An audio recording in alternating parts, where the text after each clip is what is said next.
Welcome back to Teaching Jobs Korea, your official channel where you can find all information pertaining to recruitment in English education and teaching opportunities in South Korea. And today's video is for my Gyopos brothers and sisters who are trying to figure out whether or not getting an F-4 visa or getting an E-2 visa is better. If you are a Gyopos, meaning that you were born outside of Korea and hold citizenship to that country, but maybe your parents were once Korean citizens or still are Korean citizens, you are considered a Gyopos. And to explain what an F-4 visa is, an F-4 visa is a long-term visa that allows you to stay in the country without being tied to a third party on visa sponsorship. And then an E-2 visa is a visa sponsorship given for English teachers where you are sponsored by a third party, which is the hiring school. And I think the first thing that you need to find out is whether or not you're even eligible for an F-4 visa and an E-2 visa if you are a Gyopos. Because when it comes to Gyopos and F-4 visas, it can get a little complicating. So hopefully through my video, it can help you point you in the right directions in terms of your document preparation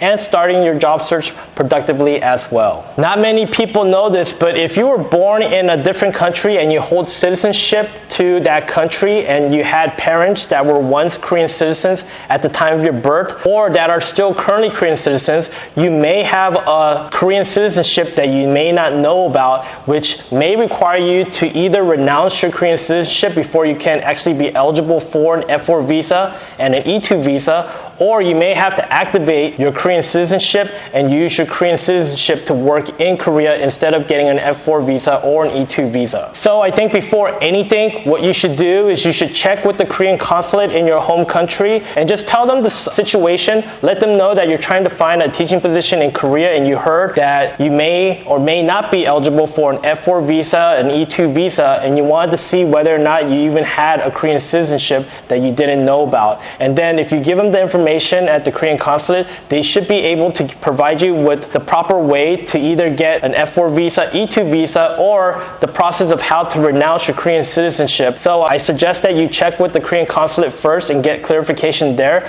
before you start anything regarding your job search and the recruitment process. After finding out whether or not you're eligible for whatever visa, then the next step is to get your documents ready properly and also take the proper steps to apply for that particular visa or start your job search if you're going for an E-2 visa. And the E-2 visa application, basically you need to get your criminal background check with an apostille along with your degree with an apostille, and you just need a valid passport and then you can start your job search. If you're going for an F-4 visa application, I do want to emphasize that the application for the F-4 visa is completely separate from your actual job search process. So if you're going for the F-4 visa application, you have to make sure to get two sets of criminal background check. One will be for your visa application for the F-4 and the other background check will be used at the MOE, so you would have to fly out with it after you secure a position and then submit it later on to the Ministry of Education. Also, please remember that you will also need to submit your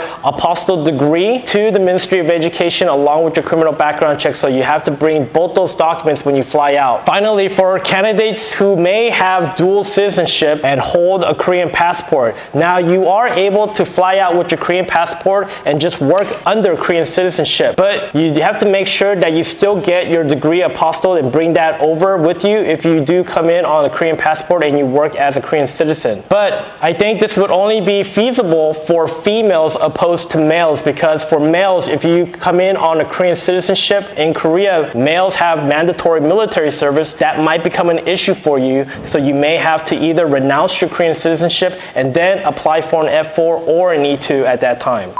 So thank you for watching my video. Hopefully the information that I provided can be helpful in pointing you in the right directions for a productive start to your job search. And if you ever need any assistance with your job search or have any questions, please don't hesitate to contact me at the email below. And I'll be back with more videos regarding information on recruitment and teaching jobs Korea. Thank you, and please make sure to subscribe and like.